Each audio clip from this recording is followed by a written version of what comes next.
Flirted with Nikki to you. And I know she does. I'm gonna go get some shots. I'll come with you if she needs. Hi. Good night. What else?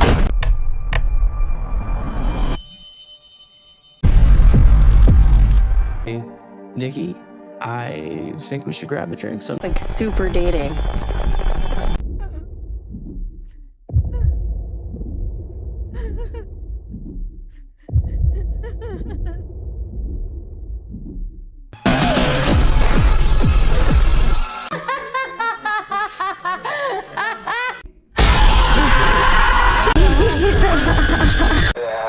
So she's just a wish. I'm sorry.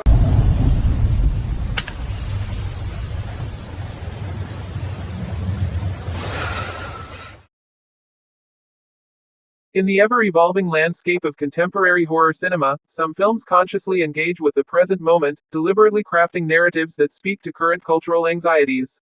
Others function more like lightning rods, pulling in ambient bursts of cultural electricity and channeling them into films that crackle with the raw, unfiltered energy of their times. With Obsession, Cory Barker has made one of the latter, a film that doesn't just reflect our current moment but captures it with an almost unsettling precision. The 26-year-old former YouTuber's second feature film distills the ambient gender-based resentment of 2020's internet culture into a horror film that could be described as an EC Comics-style pulp morality tale, if the director knew what that was.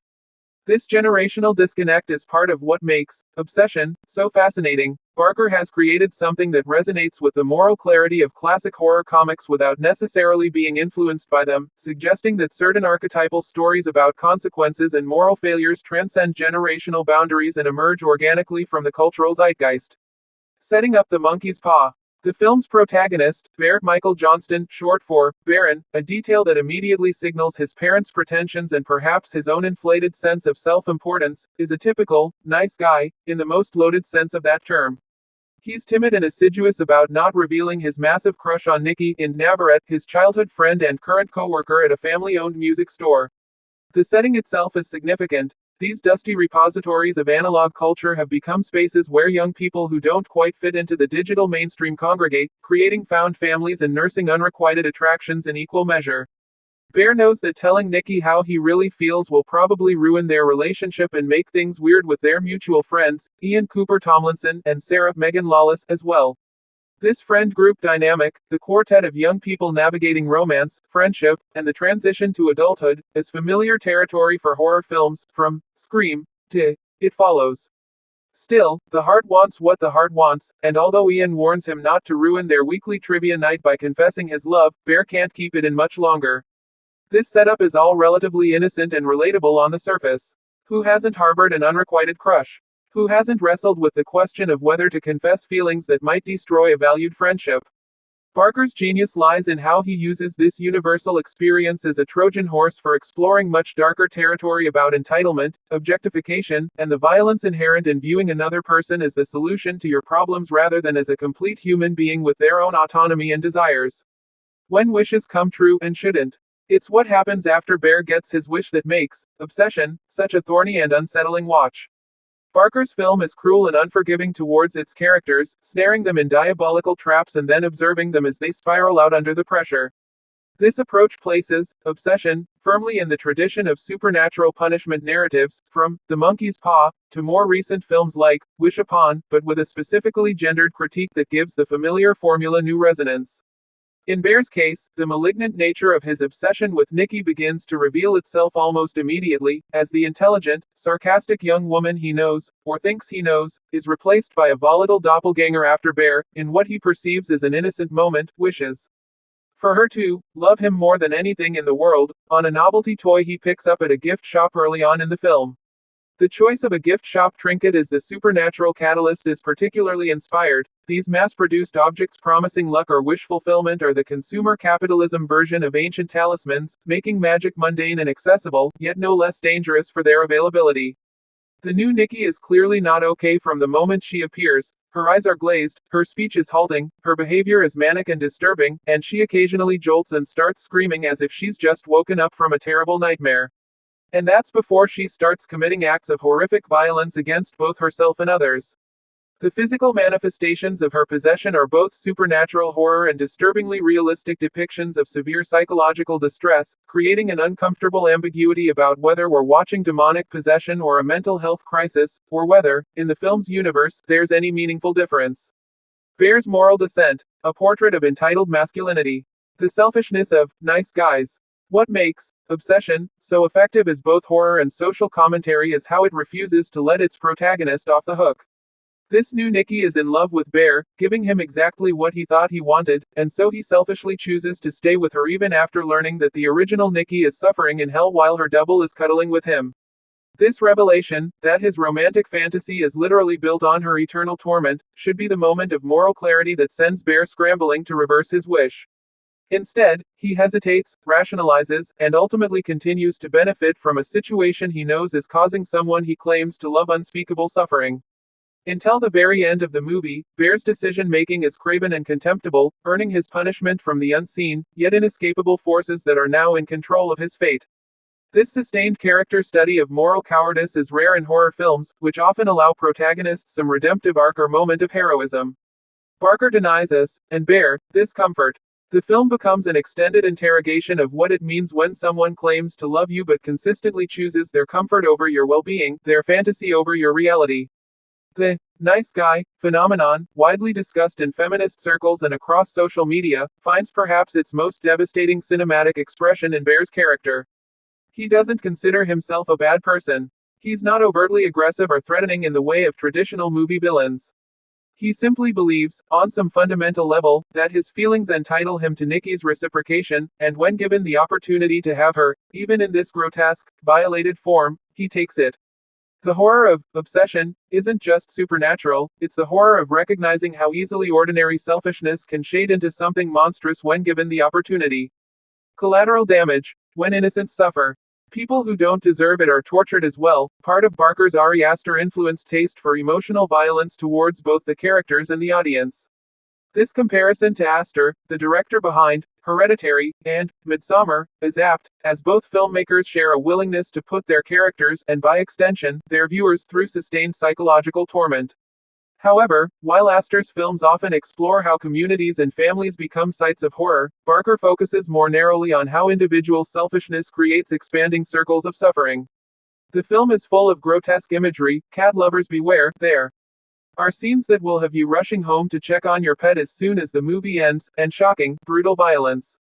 The inclusion of animal violence is controversial and will undoubtedly be a deal-breaker for some viewers, but it serves a thematic purpose beyond mere shock value. In horror symbolic language, the killing of pets often represents the violation of domestic safety and the contamination of spaces that should be nurturing and protective. In Obsession, these scenes underscore how Bear's selfish wish has corrupted not just his relationship with Nicky, but the entire world around them. These violent set pieces include a bludgeoning scene that comes out of nowhere, and is so graphic that cuts had to be made to avoid an NC-17 rating in the United States. This editing for rating purposes raises interesting questions about what violence American censors find acceptable and what crosses the line, particularly in a film that uses graphic violence as a metaphor for psychological and emotional violation. Even in its slightly trimmed form, Obsession pushes boundaries in ways that will challenge even seasoned horror fans. Emotionally and in terms of gore, Obsession is quite messy, splattering blood and bad vibes all over every available surface. This messiness is part of the film's aesthetic and thematic strategy. Horror that's too clean, too controlled, loses its ability to truly disturb. Barker understands that real terror is chaotic, unpredictable, and often leaves everyone involved traumatized and changed. Curry Barker's distinctive filmmaking approach. YouTube aesthetics meet horror cinema. Throughout Obsession, Barker shows little interest in setting up an. This approach also reflects Barker's background as a sketch comedian. Comedy and horror have always been closely related genres. Both rely on timing, both build tension toward a release, laughter or screams, and both often work by subverting expectations. What Obsession lacks in traditional jump scares, it makes up for with punchlines that grow meaner and more cosmic as the story darkens. Some of these darkly comic moments provide brief relief from the tension, while others compound it, as when we realize that the universe of Obsession is not just indifferent to suffering but seems to take a perverse pleasure in it. The new generation of horror auteurs. Barker represents a new generation of horror filmmakers who came of age not in film schools but on digital platforms, where they learn to make content quickly, respond to audience feedback in real time, and develop distinctive voices in an oversaturated marketplace. This digital native background brings both strengths and limitations to their work. On the positive side, filmmakers like Barker have an intuitive understanding of what resonates with younger audiences because they're part of that audience and have been in direct conversation with them throughout their creative development. They're not trying to recreate the horror films of their youth or pay homage to classics they studied in film school. They're creating something that speaks directly to the anxieties and experiences of their generation. The potential downside is a lack of formal training in cinematic language and film history, which can lead to reinventing wheels or missing opportunities to build on established techniques. However, in Barker's case, this unfamiliarity with tradition becomes a strength. His EC Comics style morality tale works precisely because it emerges organically from contemporary culture rather than from conscious homage, giving it an authenticity that studied references might lack. Performance is possession. In Navaret's tour de force, channeling Isabelle Adjani for a new generation. Obsession's biggest blind spot is its inability to reckon with the sexual and psychological violence being inflicted on Nikki during her possession. By telling the story from the perspective of someone who sees her more as a prize to be won than a full human being, the film itself risks sidelining her ordeal. This is perhaps the most significant criticism that can be leveled at Obsession. In creating a film about how men objectify women, does it inadvertently participate in that objectification by filtering everything through Bear's perspective? However, in Navaret's powerhouse performance helps mitigate this by puncturing Nikki's bipolar outbursts with moments of heartbreaking clarity, reminding us of the human being trapped inside of this misogynistic caricature. Navaret has the challenging task of playing essentially three characters: the original Nikki, the possessed version who performs love for Bear, and the moments when the real Nikki breaks through the possession to experience her torment. Each requires a different physicality, a different vocal register, a different emotional truth. There are times when her go-for-broke portrayal plays like the Gen Z equivalent of Isabelle Adjani's unhinged star turn in Possession, which is about the greatest compliment one can give to a female actor in the genre. The comparison to Adjani's legendary performance in Andrei Zulawski's 1981 masterpiece is not made lightly. In that film, Adjani portrayed a woman whose emotional and psychological breakdown manifests in increasingly extreme ways, including an infamous subway scene that remains one of horror cinema's most visceral performances. Like Adjani, Navaret commits fully to the physical and emotional extremes her role demands, never pulling back or protecting herself from the character's pain. The challenge of playing the manic pixie dream girl gone wrong. Navaret's performance also grapples with the evolution and subversion of the manic pixie dream girl trope, that quirky, energetic female character who exists primarily to teach a male protagonist how to embrace life. In Obsession, we see what happens when a real person is forced into this reductive role, literally transformed into a male fantasy. The possessed Nikki exhibits many MPDG characteristics: spontaneity, intense focus on the protagonist, quirky behavior, but pushed to such extremes that the violence inherent in this trope becomes impossible to ignore. When Nikki jolts and screams, we're seeing the real person fighting against the role she's been forced into. These moments are the film's emotional core, reminding us that there's a person suffering behind the fantasy. Navaret makes each of these breakthroughs distinct and heartbreaking, creating sympathy for a character who could easily have become one-dimensional in less capable hands. Thematic depth, gender, entitlement, and internet culture.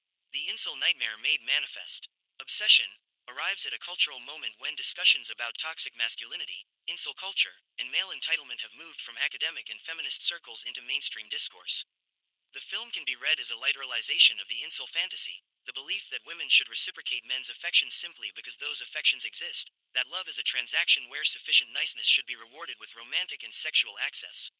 By granting Bear his wish and then showing us the horror of that wish fulfilled, Barker creates a devastating critique of this worldview. The possessed Nikki is everything Bear thought he wanted, a woman who loves him unconditionally, who prioritizes him above everything else, whose entire existence revolves around him.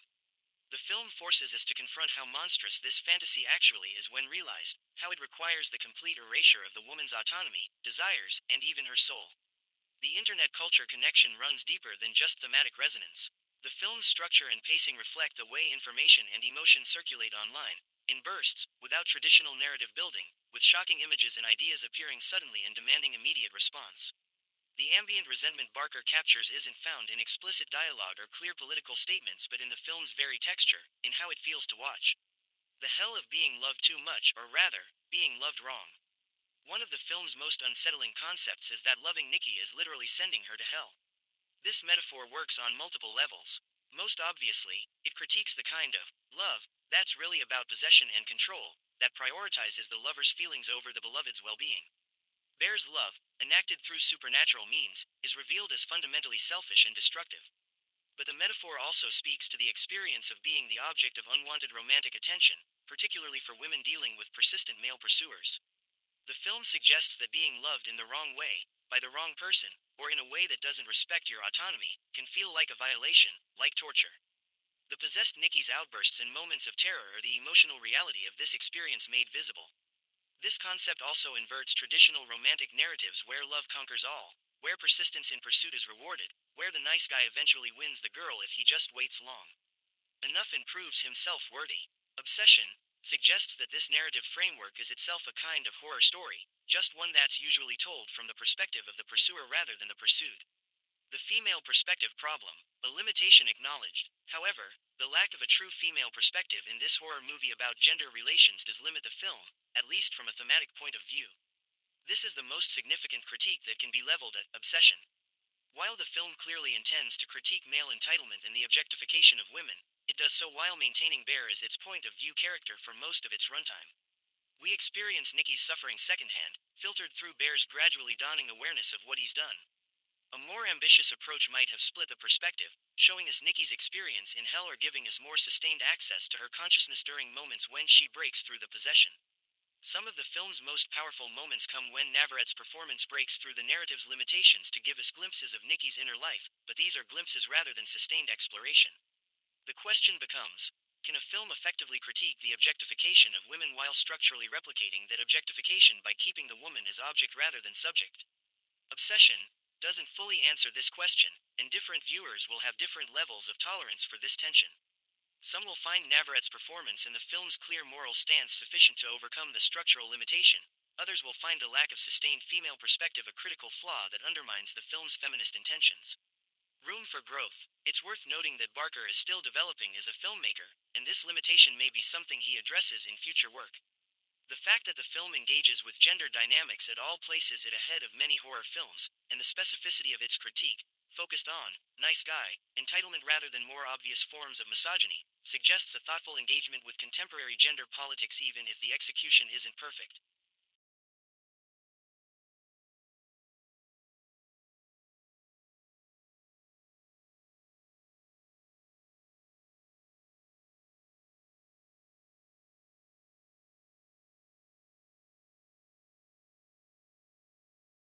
Future Barker films might benefit from collaboration with female writers or co-directors, or from more deliberately structuring narratives to include genuine female perspective rather than filtered representations. The talent is clearly there, it's a matter of expanding the toolkit and the viewpoint. Visual style and technical execution. The aesthetics of wrongness. Cinematically, Obsession employs a visual strategy that emphasizes wrongness and discomfort. The film's color palette leans into sickly greens and harsh fluorescence, particularly in scenes featuring the possessed Nikki. This creates a visual language where we can almost immediately sense when something is off, when the supernatural has intruded into the mundane. The camera work often positions us uncomfortably close to characters during moments of emotional intensity, violating the social distance we'd normally maintain and creating a sense of claustrophobia and inescapability.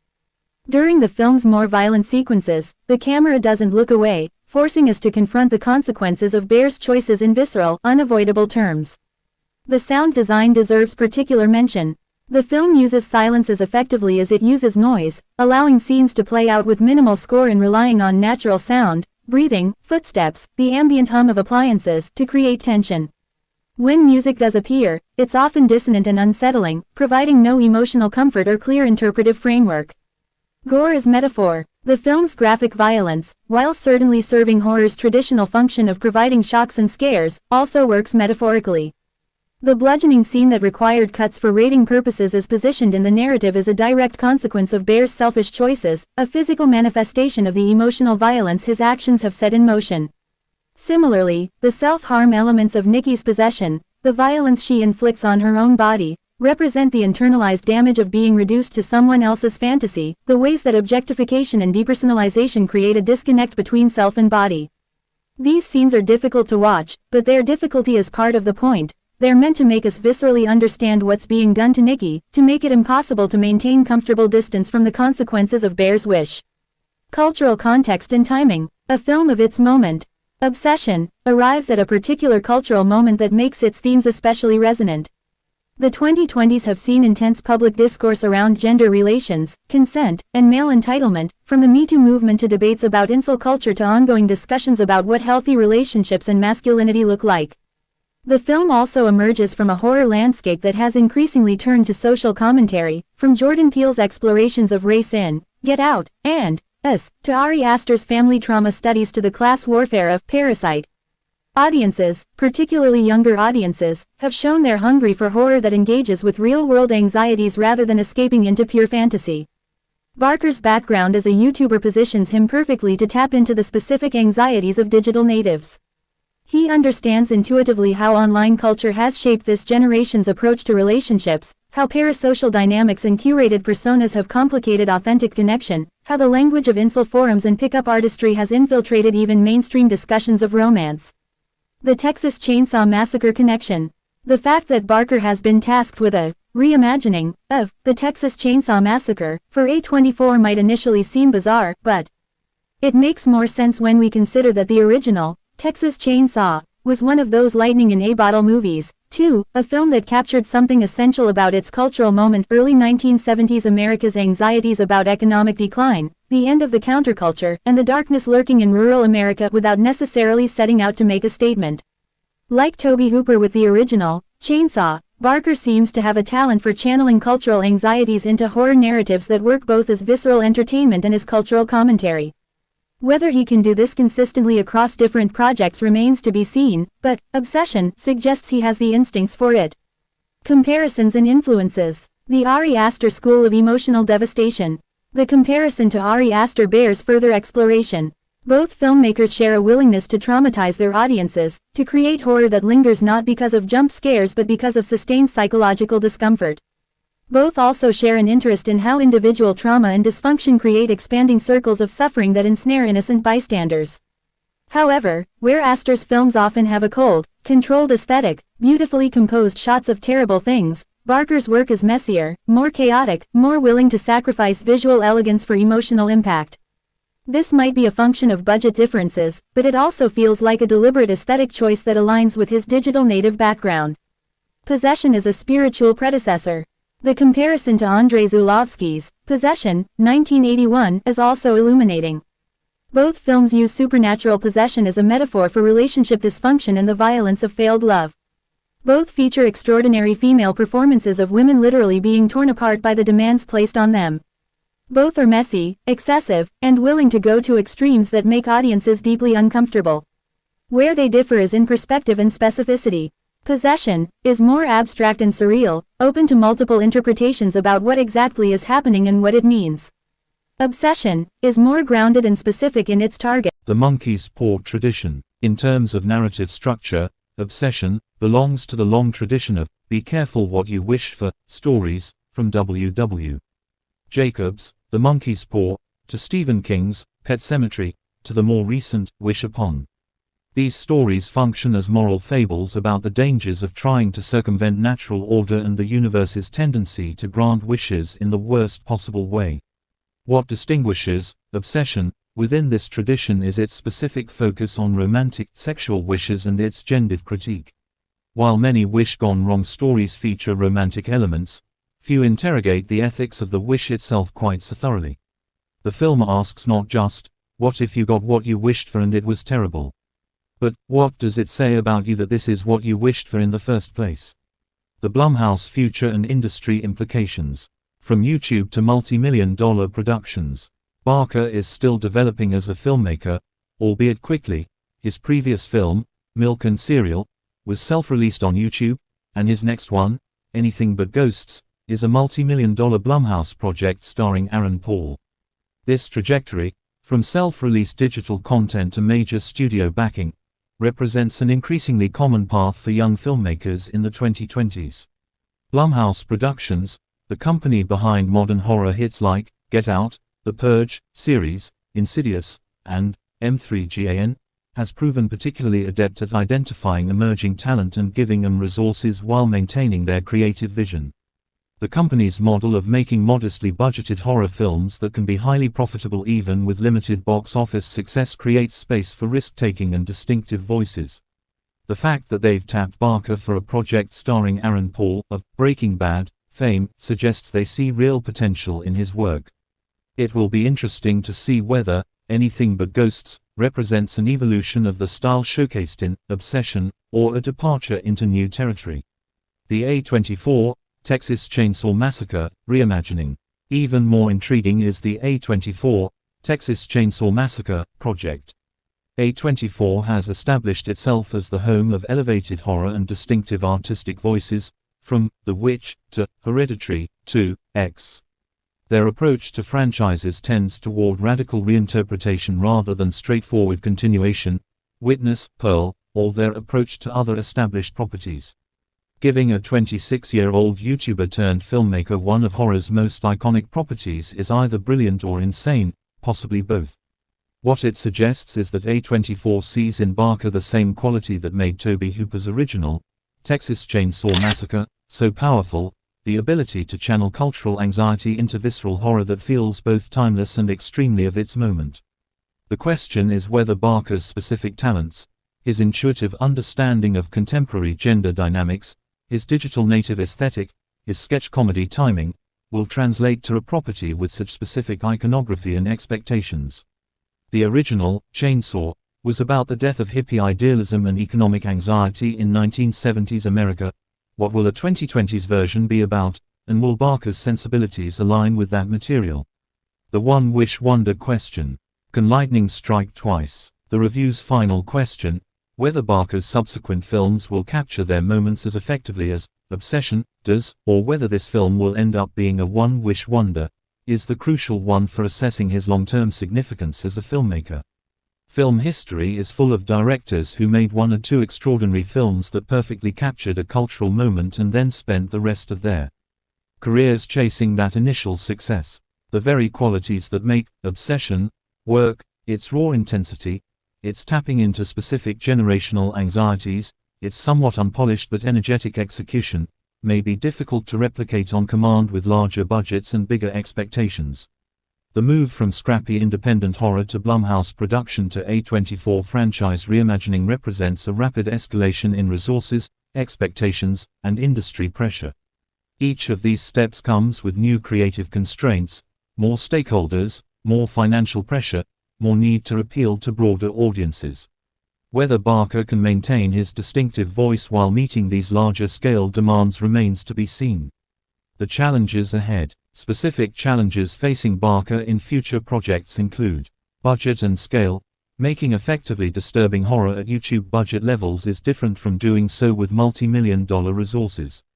More money can mean more elaborate effects and bigger set pieces, but it can also mean more people with opinions, more pressure to make creative decisions by committee, and the loss of the scrappy, immediate quality that makes Obsession effective. Franchise expectations. Taking on the Texas Chainsaw Massacre means dealing with generations of fan expectations, franchise mythology, and the pressure to both honor what came before and create something new. Balancing these demands while maintaining a distinctive voice is enormously difficult. Subject matter. Obsession works in part because its subject matter aligns perfectly with Barker's generational perspective and lived experience. Future projects may not offer the same natural fit between filmmaker and material. Creative evolution. Every filmmaker faces the challenge of growing and evolving while maintaining what made their work distinctive in the first place. Barker will need to develop new skills and techniques while not losing the raw energy and cultural attunement that makes Obsession compelling. Final verdict. A flawed but vital addition to Gen Z horror. What works? Obsession succeeds brilliantly at several crucial tasks. It creates a specific, disturbing atmosphere that lingers long after viewing. It features a powerhouse central performance from Inda Navarrete that elevates the entire project. It demonstrates Curry Barker's distinctive voice and his ability to tap into contemporary cultural anxieties in ways that feel both visceral and thematically resonant.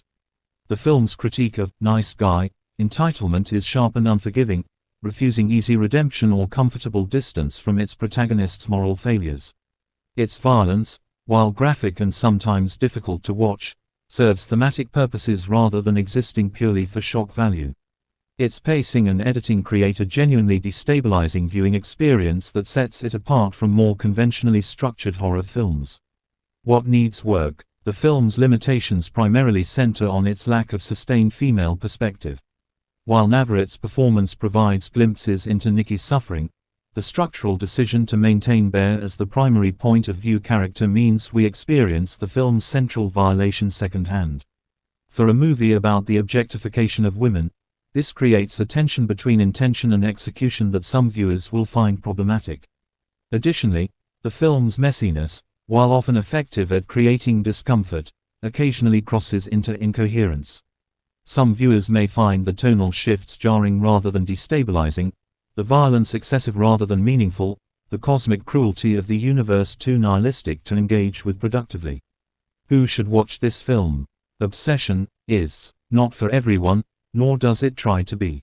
This is a film for horror fans interested in how the genre is evolving to address contemporary social issues.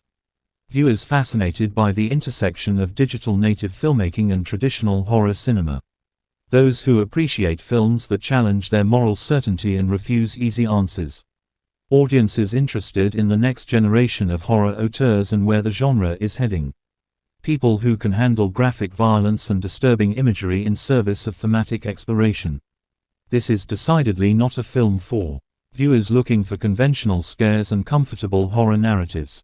Anyone unable to handle graphic violence, including animal harm. Those who need clearly sympathetic protagonists or redemptive arcs. Audiences who prefer their horror entertainment light on social commentary. The larger significance, beyond its qualities as an individual film, Obsession matters as a cultural document. Years from now, film historians looking to understand what 2020's young adults were anxious about, how gender dynamics were understood and contested, and how digital native creators approach traditional cinematic forms will find Obsession valuable evidence.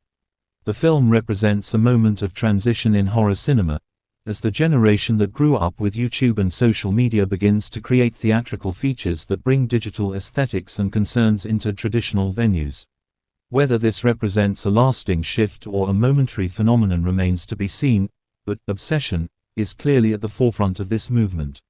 Returning to the opening metaphor, Obsession functions as a lightning rod, pulling in the ambient cultural electricity of 2020's gender relations and channeling it into a narrative that crackles with energy and leaves scorch marks. It's not a perfect film, its perspective limitations and occasional tonal chaos prevent it from achieving masterpiece status, but it's an important one, a vital one, a film that captures something essential about this particular moment in time.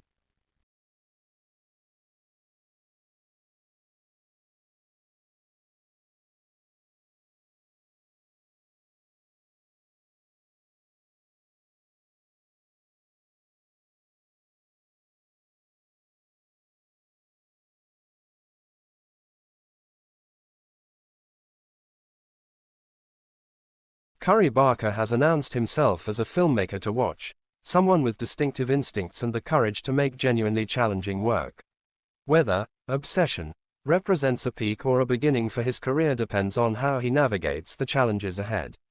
Can he maintain this level of cultural attunement while working on larger canvases with bigger expectations? Can he develop a more inclusive perspective while maintaining his distinctive voice? Can he grow technically and artistically without losing the raw energy that makes his work compelling? These questions will be answered by the films to come: Anything But Ghosts, The Texas Chainsaw Massacre, Reimagining, and whatever lies beyond.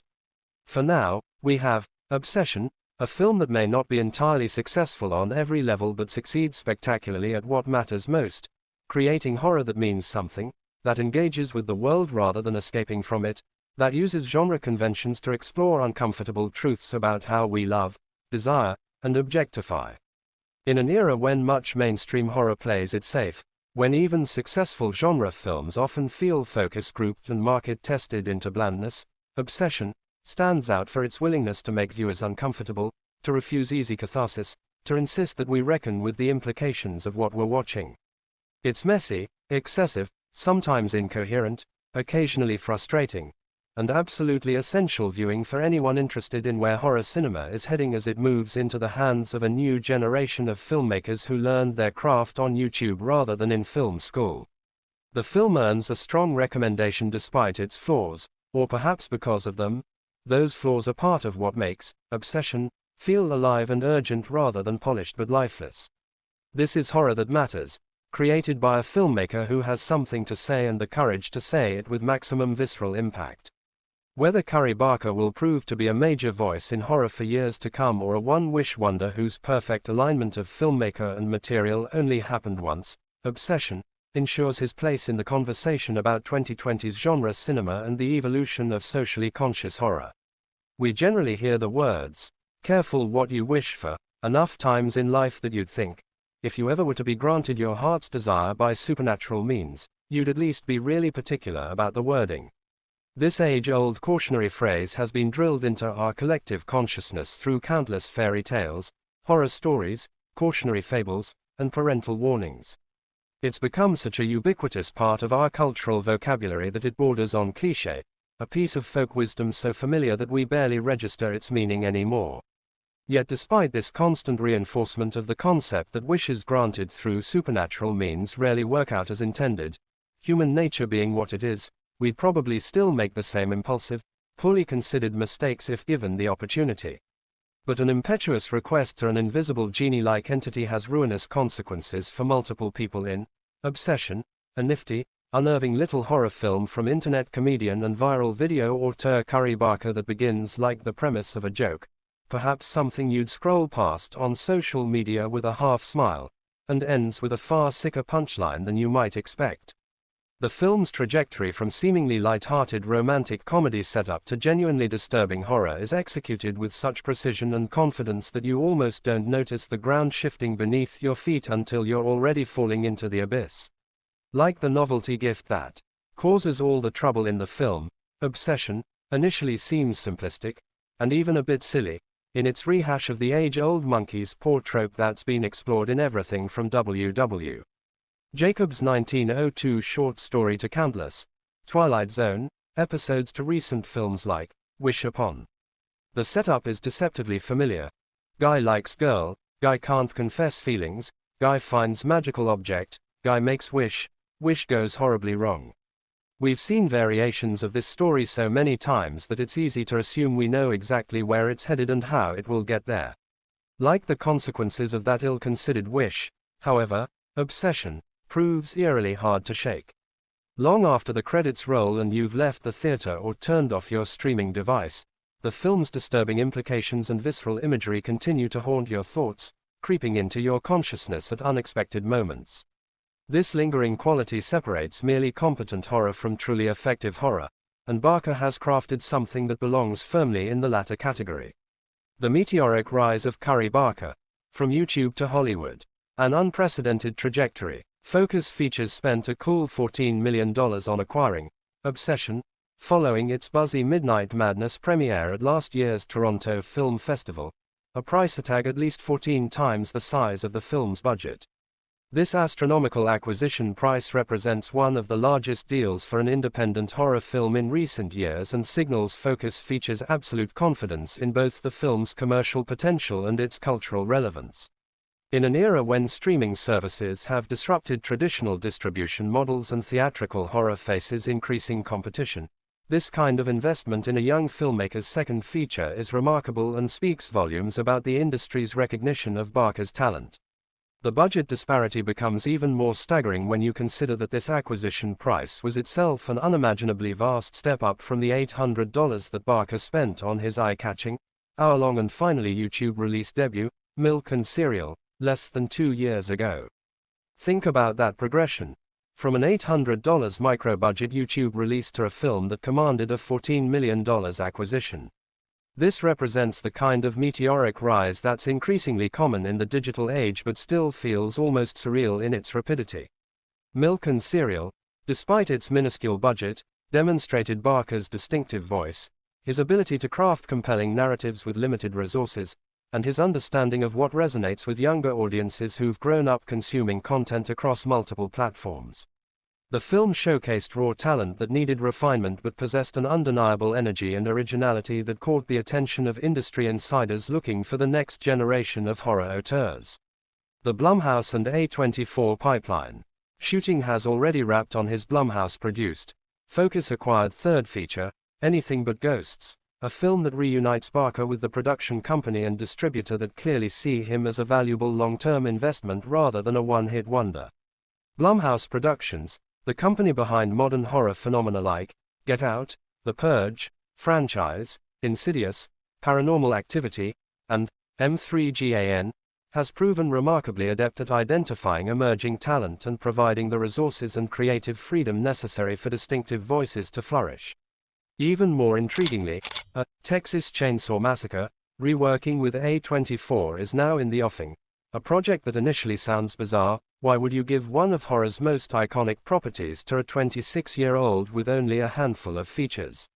But actually makes perfect sense when you consider how the original 1974 Texas Chainsaw Massacre was itself made by a young filmmaker tapping into his generation's anxieties and creating something that felt both timeless and urgently contemporary.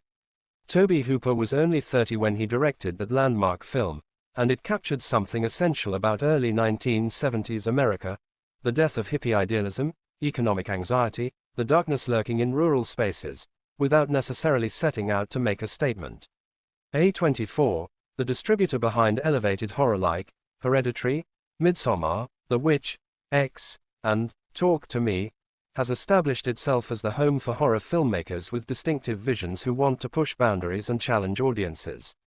Their willingness to entrust Barker with reimagining Texas Chainsaw Massacre suggests they see in him the same quality that made Hooper's originals so powerful: the ability to channel cultural anxiety into visceral horror.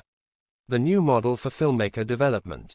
All of which is to say that the 26-year-old filmmaker is moving through the ranks at a speed that would suggest maybe he got lucky in the wish-granting department. If his combination of genre savvy, lo-fi production smarts and on-point Jen's commentary didn't plainly speak for itself.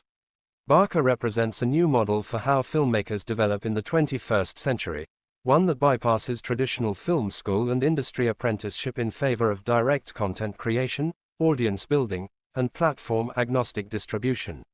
His background as an internet comedian and viral video creator gave him skills that traditional film education might not provide: an intuitive understanding of what resonates with digital native audiences, the ability to work quickly and efficiently with limited resources, hands-on experience with every aspect of production, including editing his own work, which gives him intimate control over pacing and rhythm, and the thick skin necessary to put creative work into the world and receive immediate, often harsh feedback.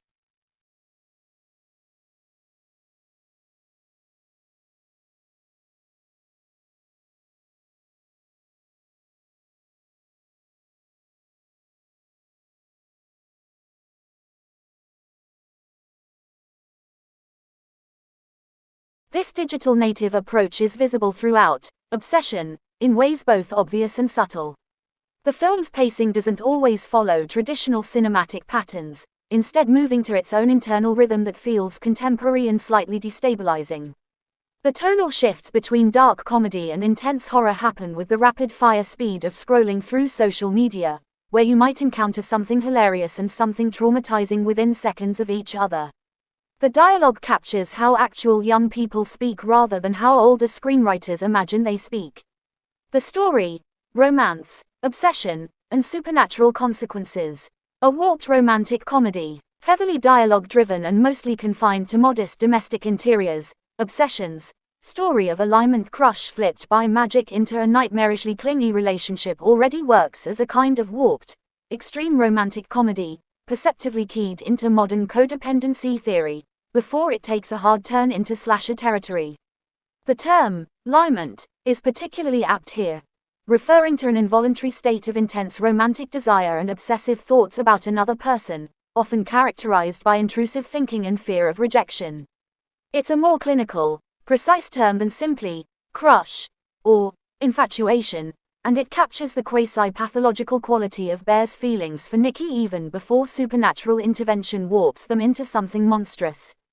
The film's first act functions almost as a dramedy about unrequited love and the particular torture of being close friends with someone you desperately want to be more than friends with. Barker demonstrates sophisticated understanding of relationship dynamics, codependency patterns, and the ways that unexpressed feelings can poison even seemingly healthy friendships. The dialogue-heavy approach allows the characters to feel like actual people rather than horror movie archetypes, with naturalistic conversations that capture the rhythms of how friends actually talk to each other, the inside jokes, the comfortable silences, the things left unsaid that everyone understands anyway. The domestic interiors where most of the action unfolds, Bear's apartment, Nikki's place, their friends' homes, the music store where they work, are rendered with specificity and detail that makes them feel lived in and real. These aren't generic horror movie locations but spaces that reflect the characters' personalities, economic situations, and aesthetic preferences. This grounded quality makes the supernatural elements more disturbing when they intrude because they're violating spaces that feel authentic and recognizable.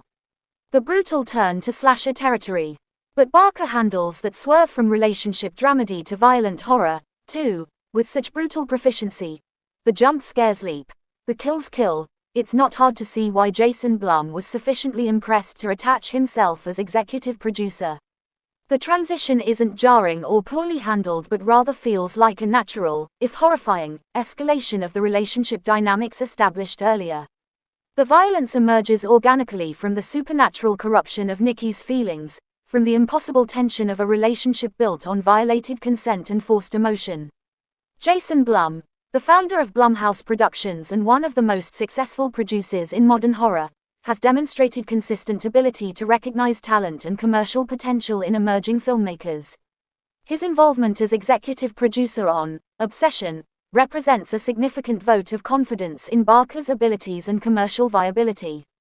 Blum understands that horror audiences, particularly younger demographics, are hungry for films that provide both genuine scares and substantive engagement with contemporary issues, and Obsession delivers on both fronts.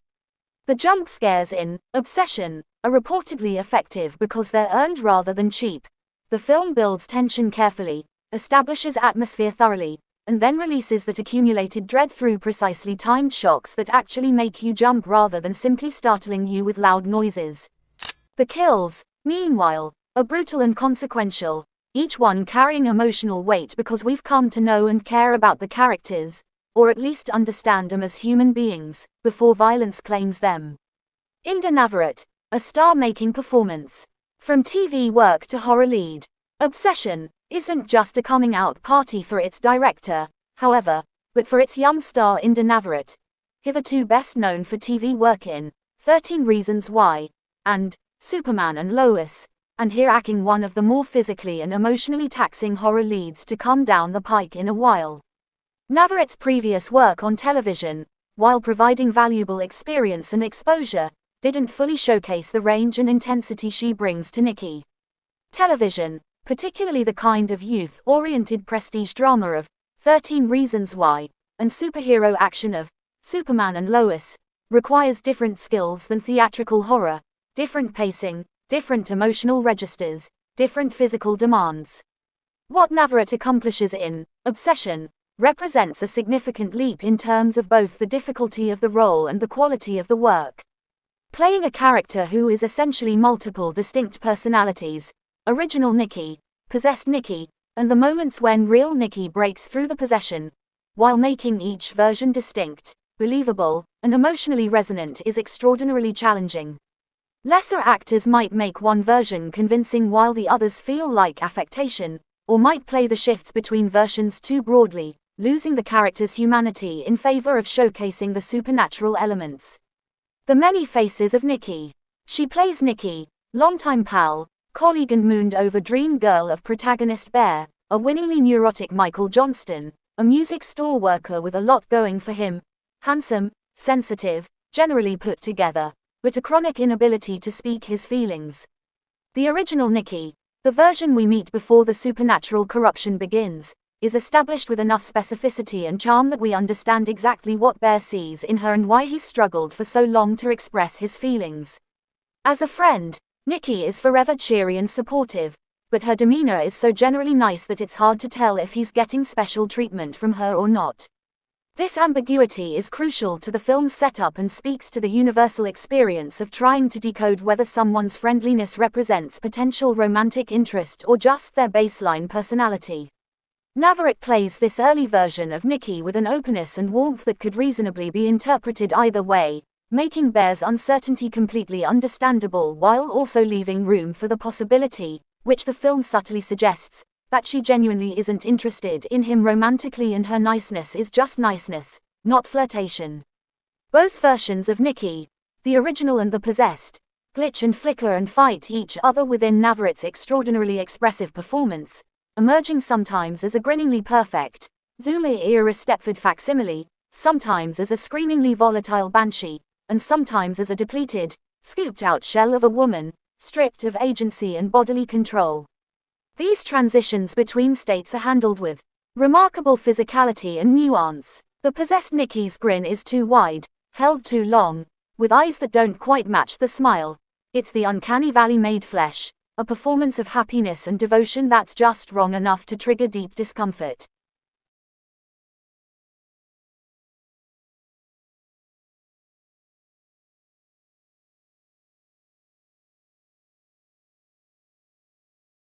The Banshee version, when Nikki's suffering breaks through the supernatural control and manifests as rage and violence, is played with complete physical commitment. Navarrete contorts her body, modulates her voice into registers both terrifyingly inhuman and heartbreakingly human, and creates moments of genuine shock without ever losing sight of the person trapped inside the monster. This requires enormous trust in the director, complete willingness to look unflattering or frightening on camera, and the technical skill to calibrate these extreme performances so they feel connected to the grounded character established earlier. The emotional core. It's her desolate, all-body sadness in this final mode, the depleted shell stripped of agency, that lends obsession and emotional weight beyond its need pay off as a supremely nasty dating culture allegory and even as an interrogation of misogynistic manosphere-era ideals. These moments, when we see the real Nikki aware of what's happening to her but powerless to stop it, are devastating. Navarrete plays them with a whole-body exhaustion and despair that goes beyond sadness into something more profound and disturbing. The complete violation of selfhood, the horror of being a prisoner in your own body, the knowledge that your existence has been reduced to serving someone else's fantasy. This emotional authenticity prevents obsession from becoming merely a clever allegory or effective genre exercise. We're not just watching a cautionary tale about wish fulfillment or a commentary on dating culture, we're watching a person suffer in ways that feel viscerally real despite the supernatural framework. Navarrete ensures that even in the film's most extreme moments, we never forget that Nikki is a human being having something unspeakable done to her, not just a plot device or symbol. Not to mention the fact that Nikki's cosmically forced devotion to Bear feels about as genuine, and therefore as rewarding, as a relationship with an AI chatbot, only a whole lot messier. This comparison to AI relationships is particularly resonant in 2026, as AI companions and chatbots designed to simulate romantic and emotional connection have become increasingly sophisticated and popular. The film suggests that Bear's fantasy, Nikki loving him, more than anything in the fucking world, is essentially the fantasy of having an AI girlfriend perfectly calibrated to meet his needs, except imposed on an actual human being who has her own needs, desires, and autonomy that are being violently overridden. The supernatural mechanism, the One-Wish Willow. A deceptively simple cursed object. Along comes the One-Wish Willow to eliminate all doubt about Nikki's feelings. Found in a New Age store, one of those retail spaces stuffed with crystals, incense, tarot decks, and various objects promising spiritual enlightenment or supernatural assistance, it's a cheap, flimsy rod that promises to grant a wish when broken in half. The object itself is brilliantly conceived, deliberately tacky and mass-produced rather than ancient and mysterious, the kind of thing you might buy on a whim or as a joke gift without taking it seriously. No more credible than a fortune cookie, then, but Bear is down so bad he's willing to give it a try. The phrase down bad, contemporary slang for being desperately attracted to someone to the point of making poor decisions, perfectly captures Bear's mental state. He's not thinking clearly, not considering consequences, not even really believing the thing will work, is just desperate enough to try anything, however ridiculous, that might solve his romantic problems. He snats the willow, wishing for Nikki to love him more than anything in the fucking world. The specificity of this wording is important. He doesn't wish for her to like him, to be interested in him, to give him a chance, or even to love him. He wishes for her to love him more than anything else in her entire world, an all-consuming devotion that prioritizes him above her own well-being, her other relationships, her goals and dreams, even her survival instinct. It's a selfish, totalizing wish that reveals the entitled, possessive quality of his feelings even though he might not consciously recognize it. Bad idea, dude. This simple, colloquial assessment undersells the magnitude of Bear's error, but that's part of the film's dark comedy, the enormous cosmic consequences that flow from one impulsive, poorly considered decision made out of romantic frustration. Immediate and alarming results. There would be no movie here if it didn't work, and it does, immediately and alarmingly. All of a sudden, Nikki is barely able to be apart from him, between bouts of vigorous sex and mawkish couple talk. The transformation is instant rather than gradual, which eliminates any possibility that this represents natural feelings finally being expressed.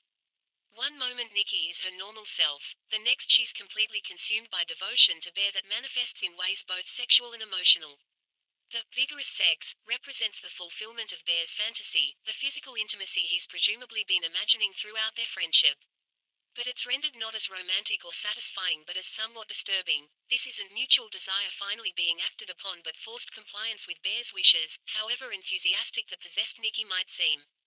The mawkish couple talk, meanwhile, has the stilted, performative quality of someone who's learned how romantic partners are supposed to speak but doesn't actually feel those emotions organically. It doesn't take long for Bear to realize that this alternately docile and aggressively dependent Nikki is not the woman he wanted to fall in love with him. This recognition is crucial to the film's moral complexity. Bear isn't a complete monster who's satisfied with the corrupted version of Nikki. He wanted the real Nikki to love him, with all her intelligence, independence, and personality intact, not this hollow facsimile that performs devotion without the underlying humanity that makes love meaningful. His realization that he's made a terrible mistake doesn't redeem him, particularly given what he does with that knowledge, but it does prevent him from being a simple villain. The friends who notice something's wrong. For their mutual friends Ian Cooper Tomlinson and Sarah Megan Lawless, a cool old girl who's hot for Bear but ironically can't make him see that, creating a mirror of Bear and Nikki's dynamic, it doesn't take long to clock that something is very, very off. The inclusion of Ian and Sarah serves multiple purposes. They provide outside perspective on Nikki's transformation. They represent the collateral damage of Bear's wish, innocent people drawn into supernatural horror through proximity, and Sarah specifically represents a tragic irony as someone who actually has romantic feelings for Bear that he's too fixated on Nikki to notice, creating the exact dynamic he's been suffering through but in reverse. Sarah's character, as an old girl, with unrequited feelings for oblivious Bear, adds layers to the film's exploration of romantic dynamics. She understands exactly what Bear's been going through because she's experiencing it herself, yet he can't see her interest any more than he could definitively identify whether Nikki was interested in him. This parallel suggests that the problem isn't primarily that Nikki didn't reciprocate Bear's feelings but that Bear became so fixated on one specific person that he couldn't see or appreciate other possibilities. Who or what is this simulated girlfriend experience that has seemingly overridden Nikki, and where is the genuine article? This framing of possessed Nikki as a simulated girlfriend experience connects to contemporary discussions about parasocial relationships, AI companions, and the ways that thematic richness, beyond simple horror.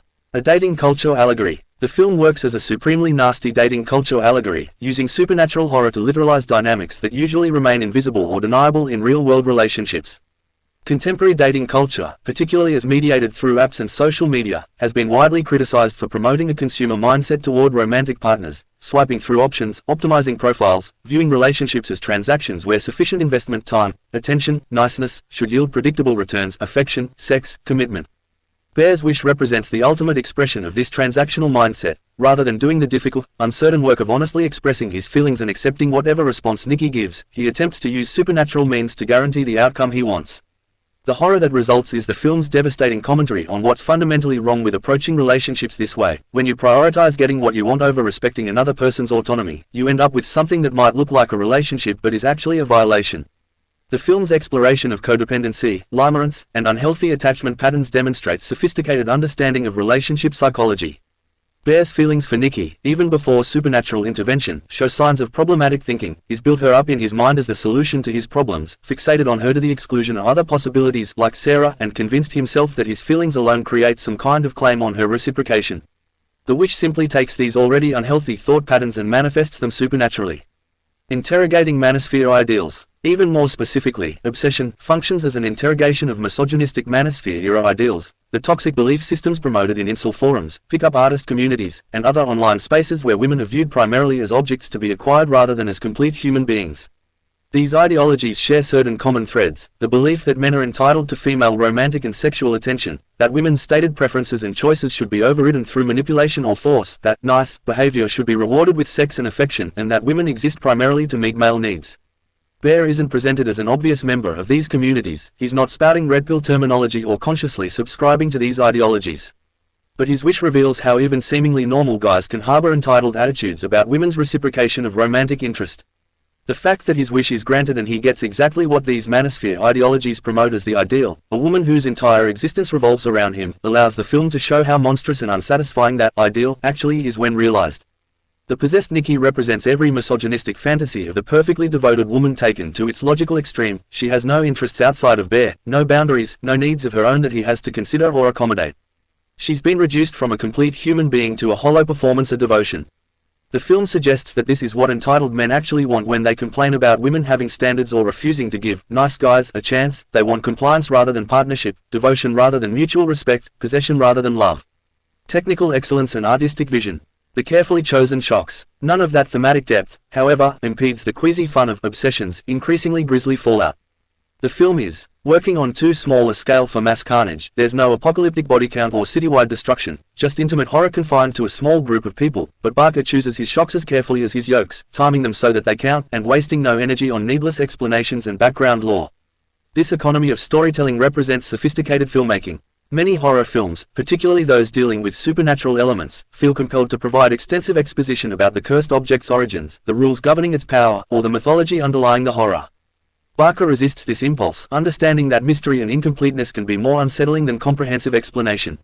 By declining to explain exactly how or why the One Wish Willow works, he preserves its uncanny, dreamlike quality. The Yokes reference suggests the film balances its horror with dark comedy, and that these comedic elements are timed as precisely as the scares. The best horror comedies understand that comedy and horror are closely related genres that both rely on timing, tension, and release. Obsession reportedly finds darkly funny moments in the premise's inherent absurdity and the extreme behaviors that result from the wish, but never at the expense of the genuine horror and emotional stakes. Mysterious simplicity. The One Wish Willow works because it works, and we need no further knowledge than that. The unresolved senselessness of the premise lends the film a lasting, quivery chill to match the dim, minty tones of Taylor Clemens' lensing and the unsettled, inhuman rumble of Rock Burwell's score. This embrace of mystery and ambiguity reflects a sophisticated understanding that horror is often more effective when it doesn't explain everything, when it leaves spaces for our imaginations to fill with our own fears. The unresolved senselessness also speaks to how random and arbitrary the supernatural can feel. There's no cosmic justice at work here, no carefully balanced system of magical rules, just the cold indifference of forces that grant wishes without caring about consequences. This arbitrary quality makes the horror feel more invasive and inescapable than if there were clear rules that could be understood and potentially exploited. Taylor Clemens' cinematography, described as having dim, minty tones, creates a specific visual atmosphere that's both contemporary and slightly off. The mint color palette suggests something that should be fresh and clean but instead feels sickly and wrong, like the supernatural corruption has infected even the visual presentation of the world. The dimness keeps us slightly disoriented, unable to see everything clearly, maintaining low-level anxiety about what might be lurking just outside the frame. Rock Burwell's score, characterized as an unsettled, inhuman rumble, provides audio dissonance that keeps viewers on edge. Rather than using traditional horror music cues that signal when to be scared, this approach creates a constant atmospheric dread through sounds that don't quite resolve into melody, that suggests something fundamentally wrong with the world we're watching. Polished but not overproduced. There's filmmaking polish here beyond what Barker promised when he was working online with triple-figure budgets, demonstrating his rapid development as a craftsperson and his ability to scale up his vision with increased resources. The jump from $800 to a proper production budget allowed for better cinematography, sound design, production design, and overall technical execution without sacrificing the raw energy and contemporary sensibility that made his early work distinctive. But Obsession isn't afraid to leave the odd blank space, those moments of ambiguity, unexplained elements, and narrative gaps that lesser films might feel compelled to fill with exposition or explanation. These blank spaces create room for interpretation, allow the film to maintain its mysterious quality, and respect the audience's intelligence by trusting them to engage with incomplete information and draw their own conclusions. This willingness to embrace ambiguity and incompleteness represents artistic maturity rare in young filmmakers, who often feel pressure to prove they've thought through every aspect of their fictional worlds. Barker demonstrates the confidence to suggest rather than explain, to imply rather than state explicitly, to leave questions unanswered because that's more disturbing than any answer could be. The Michael Johnston performance, Winning Neuroticism. While much attention rightfully focuses on Navarrete's extraordinary work, Michael Johnston deserves credit for his winningly neurotic portrayal of Bear. The character could easily become unsympathetic or one-dimensional, either a straightforward villain whose selfishness we simply condemn, or a hapless victim whose terrible decision we're meant to forgive because of his good intentions. Johnston navigates between these extremes, creating a character who's recognizably human in his flaws, understandable in his motivations, yet ultimately condemnable in his choices. The neuroticism Johnston brings to bear makes him relatable. We've all experienced the anxiety of unrequited feelings, the obsessive thought patterns that develop around romantic fixations, the desperation to solve emotional problems through any means available. This relatability is crucial because it implicates the audience. We can't simply dismiss Bear as a monster whose actions have nothing to do with us. Instead, we're forced to recognize our own potential for similar selfishness and entitled thinking. Johnston reportedly plays Bear's gradual recognition that his wish has created something monstrous with appropriate horror and guilt, but crucially, not enough to make him immediately take action to undo what is done. This moral cowardice, knowing something is terribly wrong but prioritizing his own desires over fixing it, is perhaps more damning than simple ignorance would be. Bear becomes culpable not just for making the wish but for allowing its consequences to continue once he understands what is done. Cultural resonance and contemporary relevance. Jen's commentary on point. The film's On Point Jen's commentary works on multiple levels. Most obviously, it addresses relationship dynamics and dating culture as experienced by people who've grown up with social media, dating apps, and unprecedented access to discussions about consent, boundaries, and emotional health. This generation has the vocabulary to discuss toxic masculinity, emotional labor, and healthy communication in ways previous generations didn't, yet they're also navigating dating in an increasingly mediated, transactional environment that can promote the very dynamics they've learned to critique. More subtly, the film captures contemporary communication styles, humor, and cultural references in ways that feel authentic rather than pandering. The dialogue doesn't sound like an older writer trying to approximate how young people speak, a trap many films fall into. It sounds like actual conversations between friends in this age group. The cultural touchstones and reference points are integrated naturally rather than highlighted for recognition or explanation.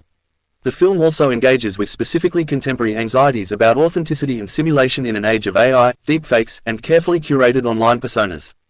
Possessed Nikki represents the nightmare version of relationships in a digital age, a perfect simulation that looks and sounds right but lacks the underlying humanity and reciprocity that makes connection meaningful.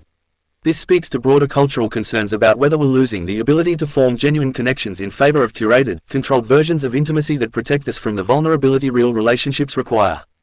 The AI relationship parallel. The comparison to AI chatbots and simulated relationships becomes more relevant with each passing month as these technologies become more sophisticated and popular. In early 2026, AI companions that simulate romantic and emotional connection are becoming mainstream, with companies offering increasingly realistic chatbots designed to meet users' emotional and even romantic needs without the complications of actual human relationships. Obsession can be read as a horror take on this phenomenon. Bear has essentially created an AI girlfriend, except instead of programming software is hijacked an actual person. The possessed Nikki functions like a sophisticated chatbot. She responds to Bear, expresses devotion, engages in conversation and intimacy, but there's no real person behind those responses anymore, just a simulation running on corrupted supernatural code. This makes the film's horror particularly contemporary. Previous generations might have understood possessed Nikki primarily through frameworks of demonic possession or supernatural corruption.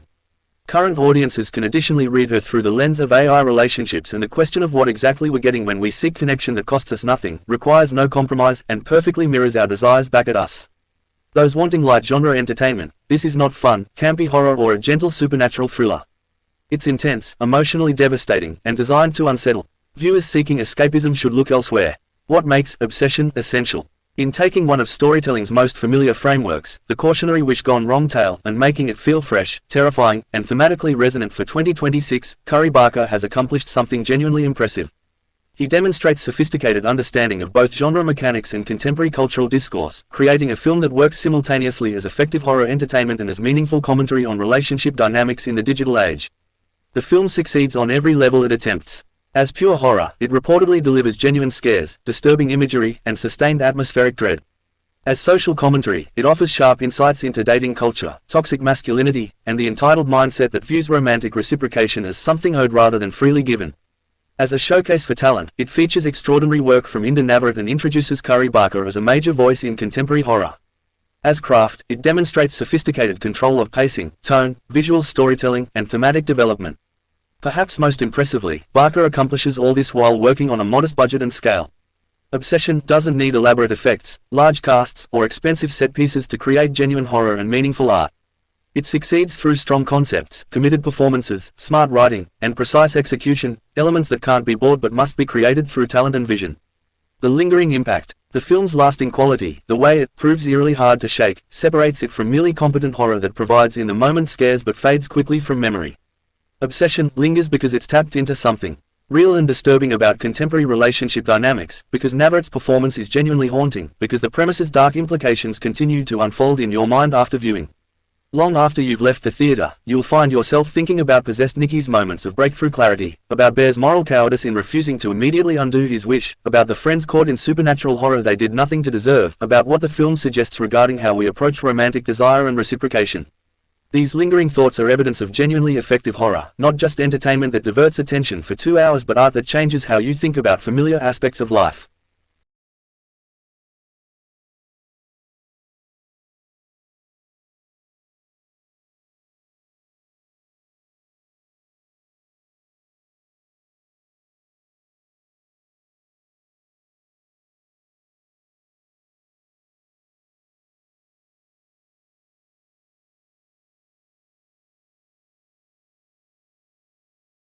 Obsession earns an enthusiastic recommendation as one of 2026's most impressive horror films and one of the strongest second features from any director in recent years.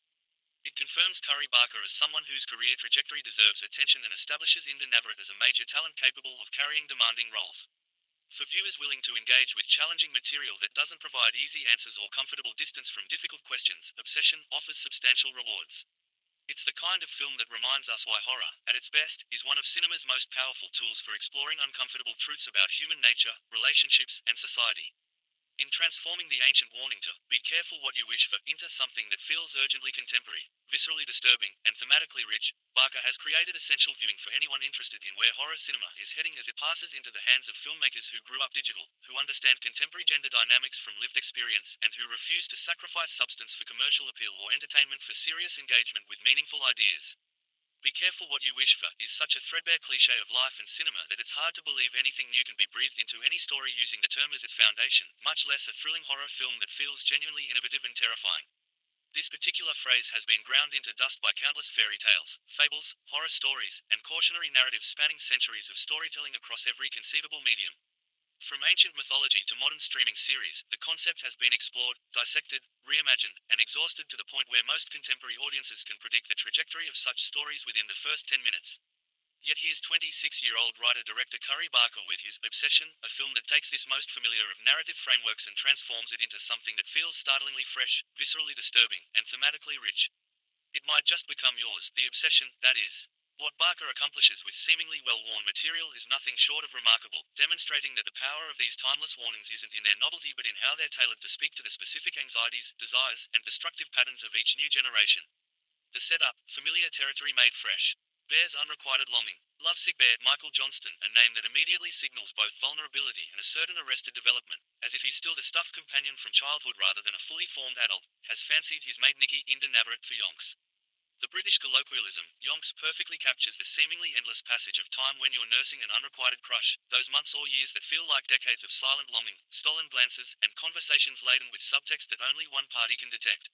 Desperate to tell her he loves her, he even rehearses his declaration in front of other friends, a detail that's both endearing and slightly pathetic. There's something universal about this image, the lovesick person practicing their confession, trying to find the perfect words, the right tone, the ideal moment.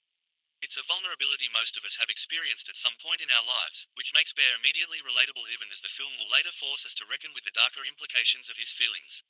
Despite ample time spent working together in a musical instrument shop, one of those increasingly rare brick and mortar establishments where passionate enthusiasts gather to discuss the merits of various guitars, synthesizers, and drum kits, and on the lash-downing shots in the kind of casual group hangouts that define young adult friendships, Bear bottles it. Time and again, the moment approaches where he could confess his feelings, and time and again his courage fails him. He bottles it, swallowing the words back down, postponing the declaration for another day, another opportunity, another moment that might feel more right than this one. This dynamic is presented with enough nuance that we understand Bear's hesitation isn't simply cowardice but a genuine, justifiable fear of ruining what they already have. Their friendship is valuable, their friend group is tight-knit, the potential awkwardness could poison not just their relationship but the entire social ecosystem they've built together. These are legitimate concerns, the kind that prevent many real-world friendships from evolving into romances. Barker establishes this context carefully because it makes what follows that much more devastating. Bear isn't simply a villain, he's a recognizable human being making understandable, if ultimately selfish, choices. The catalyst, a trinket that promises everything. One day, in a sequence that feels simultaneously mundane and fateful, Bear drops Nikki's necklace down a drain, a small moment of carelessness that sets a catastrophe in motion, as so many disasters begin with trivial accidents. The necklace, presumably something meaningful to Nikki, now lost to the sewers, becomes a problem Bear needs to solve. While trying to find a replacement, desperately searching for something similar enough that she might not notice the substitution, he sees a one-wish willow charm displayed in some nameless gift shop alongside hundreds of other mass-produced promises of luck, love, and prosperity. He's warned about the trinket's undesirable effects by someone, a shop owner, perhaps, or another customer, someone who recognizes the object and knows its reputation. This warning is crucial to the film's moral architecture. Bear isn't ignorant of potential consequences, he's not innocently stumbling into supernatural danger. He's explicitly cautioned that this object might not work as he hopes, that there could be undesirable effects, that this path leads somewhere dark.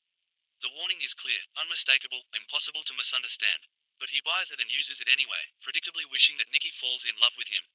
This decision, to proceed despite the warning, to prioritize his desire over prudence, to gamble with forces he doesn't understand, is the film's original sin, the choice from which all subsequent horror flows.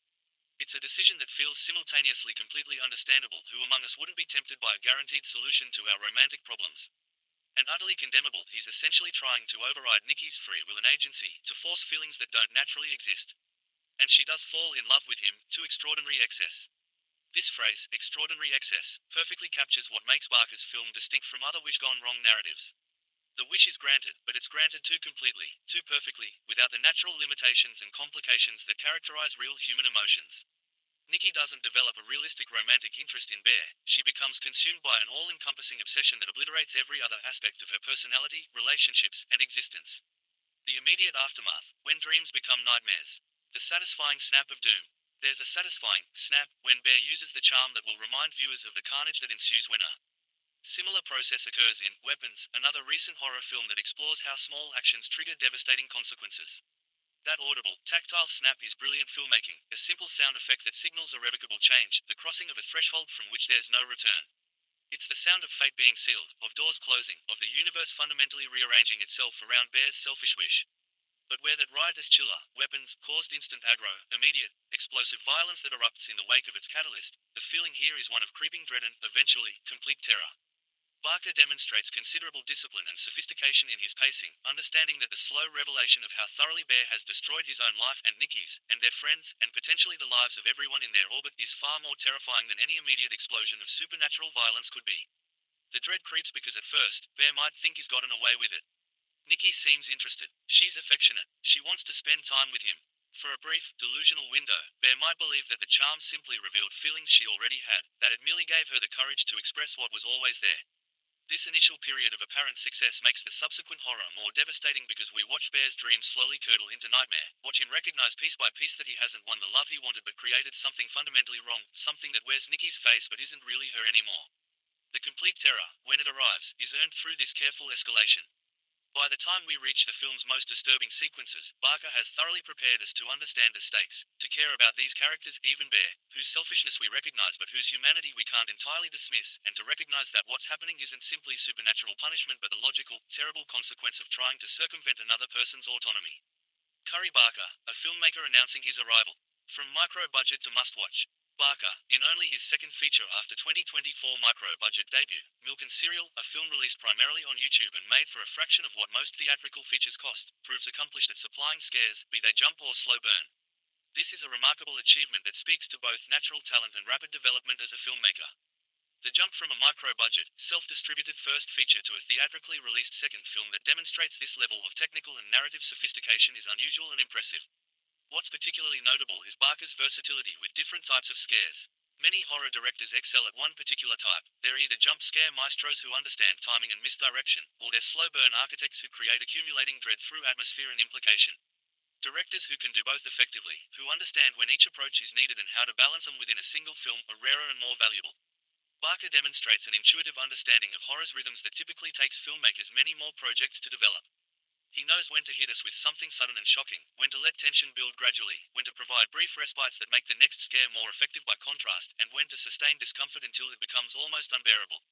This sophisticated approach to pacing and scare construction suggests a filmmaker who's studied the genre extensively, whether formally through film school and criticism or informally through passionate viewing, and internalized its lessons. The YouTube advantage. Barker's background as a YouTuber and content creator, rather than being a limitation, has clearly given him advantages that traditionally trained filmmakers might not possess. Digital creators learn to work quickly and efficiently, to make creative decisions without endless deliberation, to edit their own work, which gives them an intimate understanding of how footage will cut together even while they're shooting it, and to understand what resonates with audiences through immediate feedback. This digital native approach is visible in obsessions, pacing and editing, which don't always follow traditional cinematic patterns but create their own rhythm that feels contemporary and unsettling. Scenes don't always last as long as we expect them to, cuts happen in unexpected places, the film moves according to its own internal logic rather than conventional narrative structure. For some viewers, this might feel slightly disorienting, but that disorientation is part of the film's effectiveness. We can't settle into comfortable patterns, can't anticipate what's coming next, which keeps us in a state of low-level anxiety throughout. Ynda Navarrete, a star-making performance. The challenge of playing possession. Navarrete is sensational as the increasingly unhinged, violent Nikki, delivering a performance that's fearless, committed, and surprisingly nuanced given the extreme places the character goes. Playing possession is one of the most challenging tasks an actor can undertake in horror cinema. It requires portraying essentially multiple characters, the original person, the possessed version, and often the moments when the real person breaks through the possession, while making each distinct and believable. The possessed Nikki must be simultaneously recognizable as the character we met earlier and fundamentally different in ways that signal something has gone terribly wrong. Navarrete accomplishes this through precise physical and vocal choices. Her body language changes, movements become either more aggressive or weirdly mechanical, as if she's a puppet being jerked around by invisible strings. Her voice shifts in pitch and tone, sometimes taking on an almost childlike quality that makes her declarations of love sound more like threats, other times becoming flat and effectless in ways that are deeply unsettling. But what makes Navarete's performance truly exceptional are the moments when we see the real Nikki trapped inside this nightmare, fighting against the supernatural forces that have hijacked her body and mind. These breakthrough moments are heartbreaking because they remind us that there's a person suffering behind the monstrous behavior, that Nikki is aware of what she's being made to do and is powerless to stop it. Navarrete plays these moments with desperate, terrified clarity that creates genuine sympathy for a character who, in lesser hands, might have become simply a monster or a plot device. Highlights of committed performance. Her outlandish actions provide many of the film's finest moments, demonstrating Navarete's willingness to go to extreme places physically and emotionally without ever tipping into camp or losing the thread of the character's underlying tragedy. To go into too much detail would be to spoil some of Obsession's most effective sequences, but certain moments deserve particular mention for how they showcase both Navarete's performance and Barker's direction. A memorable packed lunch sequence, which I won't detail but involves Nikki's possessed attempts at romantic gestures gone horrifically wrong, is simultaneously darkly funny and deeply disturbing. It demonstrates Barker's skill at tonal balance, his ability to make us laugh uncomfortably at the absurdity of what we're watching while never letting us forget the genuine horror underlying these warped expressions of forced affection. An excruciating party sequence serves as the film's social horror centerpiece, as Nikki's increasingly bizarre behavior plays out in front of their entire friend group. This scene is particularly effective because it grounds the supernatural horror in the very real social nightmare of watching someone you care about publicly fall apart, of not knowing how to help or whether intervention will make things worse.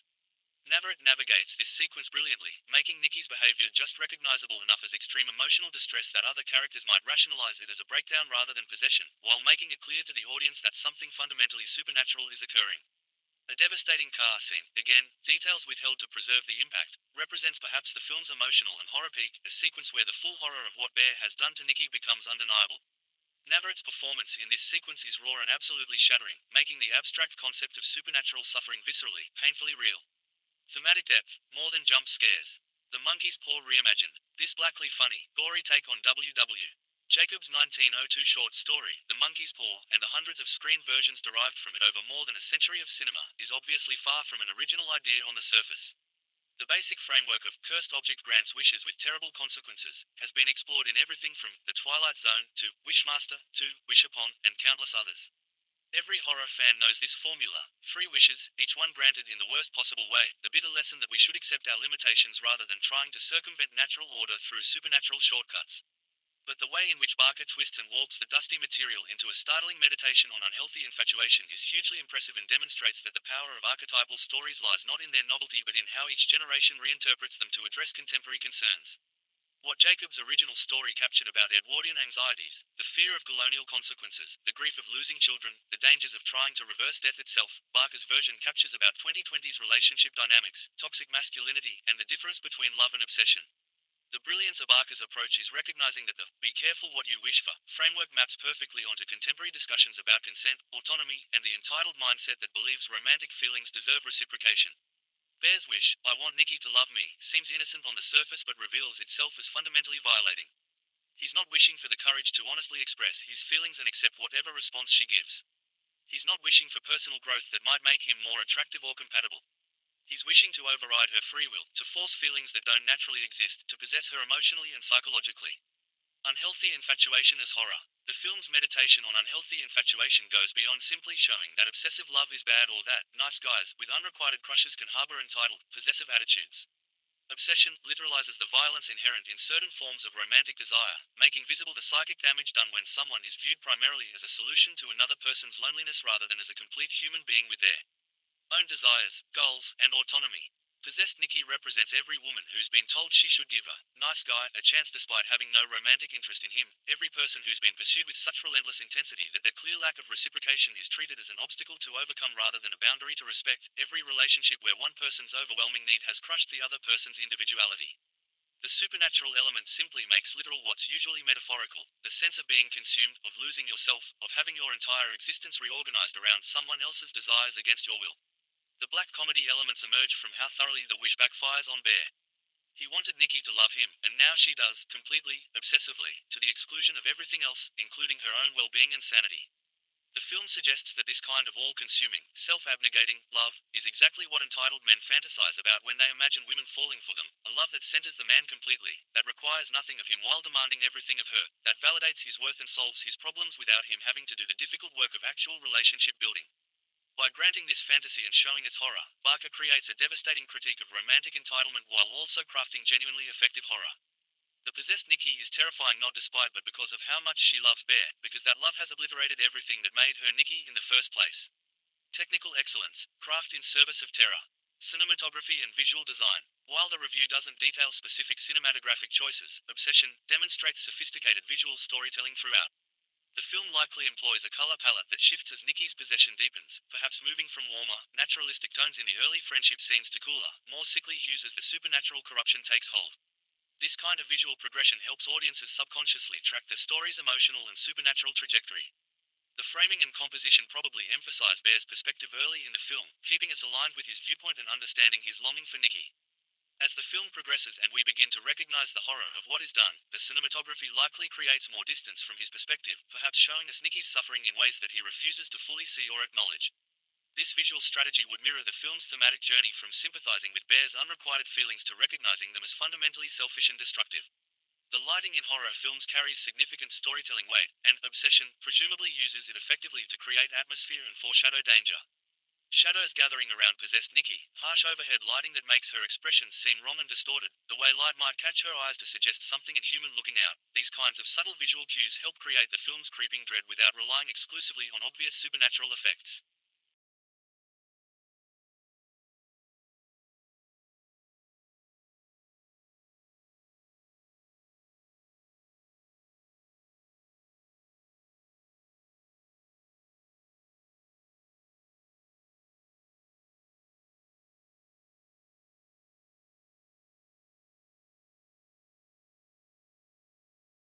What might otherwise be simple villainy.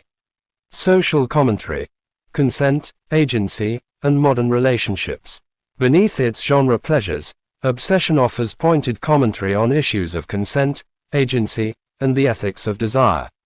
The magical wish serves as a metaphor for various forms of coercion and manipulation that occur in real-world relationships: emotional manipulation, isolation, love bombing, and other tactics that override a partner's authentic agency. The film's central horror stems from the violation of Nikki's autonomy. Her thoughts, feelings, and actions have been rewritten without her permission, turning her into an instrument of someone else's desire rather than a person with her own wants and needs. That this violation was committed by someone who claims to care about her makes it more disturbing rather than less. It's a betrayal of the regard he professed. Obsession also examines how easily people rationalize unethical behavior when it serves their interests. Bear convinces himself that the wish merely revealed Nikki's hidden feelings, that some part of her wanted this, that he's not really doing anything wrong. These rationalizations echo real-world justifications for manipulation and boundary violations, making the supernatural premise feel uncomfortably relevant. The film doesn't offer easy answers or redemptive arcs. Bear's realization that he's made a terrible mistake doesn't erase the consequences of his actions. The film suggests that some violations can't be undone, that manufactured consent poisons everything it touches, that the easy path to getting what you want often leads somewhere much darker than anticipated. Visual storytelling and memorable imagery. Barker demonstrates sophisticated visual storytelling throughout Obsession, creating memorable images that linger in the mind long after viewing. The film employs mirrors and reflections extensively, suggesting the split between Nikki's authentic self and her possessed state. Several key scenes feature her reflection behaving slightly differently than her physical body, a subtle effect that creates unease without calling explicit attention to itself. The One Wish willow itself becomes a recurring visual motif, its broken halves representing the fractured reality Bear has created. The production design gives the object a specific, tactile quality. It looks cheap enough to be a novelty store purchase but just distinctive enough to feel plausibly magical. This balance between mundane and mystical reinforces the film's central conceit. Certain sequences employ more expressionistic visuals to convey subjective experience. When Bear realizes the full extent of what he's done, the film briefly adopts a more surreal aesthetic, with the world seeming to close in around him. These moments of heightened style punctuate the otherwise naturalistic approach without feeling jarring or out of place. The violence, when it comes, is staged with visceral impact. Barker doesn't shy away from showing consequences, but neither does he indulge in gratuitous gore. The film's most disturbing moments often happen just off-screen or in shadows, trusting the audience's imagination to fill in the horrific details. This restraint makes the explicitly violent moments hit harder by contrast. Contextualizing within contemporary horror, Obsession arrives at an interesting moment for horror cinema, as the genre enjoys both critical respectability and commercial success. Films like Get Out, Hereditary, The Witch, and Midsommar have demonstrated that horror can serve as a vehicle for ambitious filmmaking and social commentary while still delivering genre satisfactions. Barker's film fits comfortably within this landscape of elevated horror, though that term itself has become somewhat contentious among genre enthusiasts who argue it implies that traditional horror is somehow less valuable. Obsession works both as smart commentary and visceral entertainment, refusing to choose between intellectual engagement and emotional impact. The film also participates in contemporary horror's interest in relationship dynamics and social anxiety. Recent years have seen numerous horror films exploring toxic relationships, The Invisible Man, family dysfunction, hereditary, romantic betrayal, men, and social isolation, The Lighthouse. Obsession adds to this conversation with its examination of manufactured affection and violated consent. What distinguishes Barker's approach is his willingness to implicate his protagonist in the horror rather than positioning him as a simple victim. This moral complexity aligns with contemporary sensibilities that recognize how privilege, entitlement, and rationalization contribute to problematic behavior. The film refuses easy heroes and villains, instead presenting flawed people whose choices have consequences. The Texas Chainsaw Massacre announcement and future prospects. The recent announcement that Barker will be directing the upcoming reboot of the Texas Chainsaw Massacre initially seemed like cause for concern. That venerable franchise has suffered through numerous failed revival attempts, each more misguided than the last. However, Obsession demonstrates that Barker possesses the technical skill, tonal control, and understanding of horror fundamentals to potentially deliver something worthwhile. What seemed like something to dread now actually inspires hope, at least cautious hope.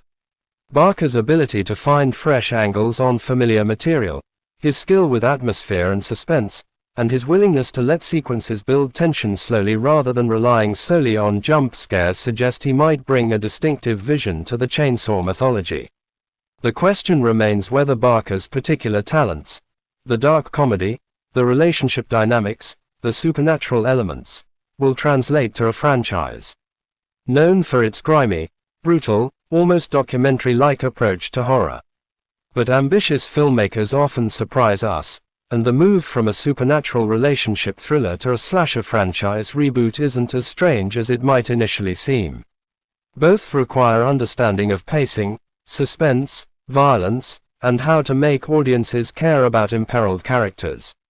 For now, Obsession stands as proof of concept that Curry Barker is a filmmaker with vision, technical skill, and the ability to deliver both genre satisfactions and thematic substance.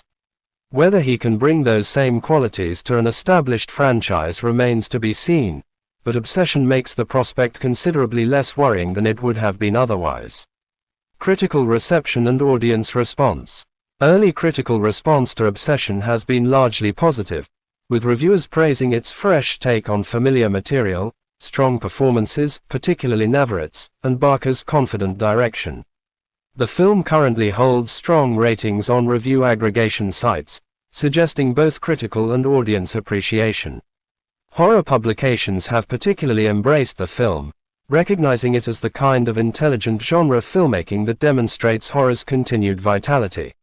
Mainstream critics have likewise responded positively, with many noting how the supernatural premise serves as an effective metaphor for real-world relationship dynamics. Audience reactions have been similarly enthusiastic, particularly among younger viewers who connect with the film's exploration of modern relationship anxieties. Social media response has highlighted specific sequences and moments, with Navarrete's performance generating considerable discussion and praise. The film has inspired analysis and debate about its themes, always a positive sign that it's connecting beyond simple entertainment. Some criticism has focused on the film's length and occasional pacing issues, valid concerns that suggest Barker's next projects might benefit from more aggressive editing. A few reviewers have found the dark comedy elements tonally inconsistent with the horror, though this seems to be a minority opinion. Overall, the response suggests that Barker has delivered a film that works both as crowd-pleasing entertainment and as a more thoughtful examination of desire and consent. Obsession represents exactly the kind of horror filmmaking that should be celebrated and supported. Ambitious, intelligent, thematically engaged, but never forgetting to deliver genuine scares and suspense. Curry Barker announces himself as a filmmaker with a distinctive voice and the technical skills to realize his vision effectively. The film's greatest strength lies in its refusal to settle for simple answers or comfortable resolutions. By making its protagonist complicit in the horror that befalls him, Obsession challenges viewers to consider how desire can lead to violation, how good intentions don't excuse harmful actions, and how we rationalize behavior we know is wrong. These aren't comfortable themes, but horror has always been most effective when it makes us confront uncomfortable truths. Inda Navarrete's revelatory performance ensures that Obsession will be remembered beyond its theatrical run, creating an iconic possessed character who ranks alongside the genre's most memorable creations. Her work elevates the entire film, providing an emotional anchor that makes the supernatural premise resonate on a deeply human level. For viewers seeking horror that delivers both visceral thrills and thematic substance, Obsession represents exactly what the genre can achieve when talented filmmakers commit fully to their vision. It's a film that will reward multiple viewings, revealing new layers and details that might not be apparent during the first, more viscerally reactive experience. As a calling card for Curry Barker's talent and potential, Obsession succeeds completely, suggesting that whatever he tackles next, whether original material or franchise revival, will be worth watching. The horror genre continues to provide opportunities for fresh voices and distinctive visions, and Barker has firmly established himself as a filmmaker who deserves to be part of that conversation. In the end, Obsession reminds us that the best horror films don't just scare us, they make us think, feel, and question. They hold up mirrors to our own behavior, our desires, our capacity for rationalization and harm. They demonstrate that sometimes the real horror isn't supernatural at all but lies in the very human choices we make and the consequences we unleash. For delivering that kind of experience with style, intelligence, and undeniable craft, Obsession stands as one of the year's horror highlights and announces Cory Barker as a major talent to watch.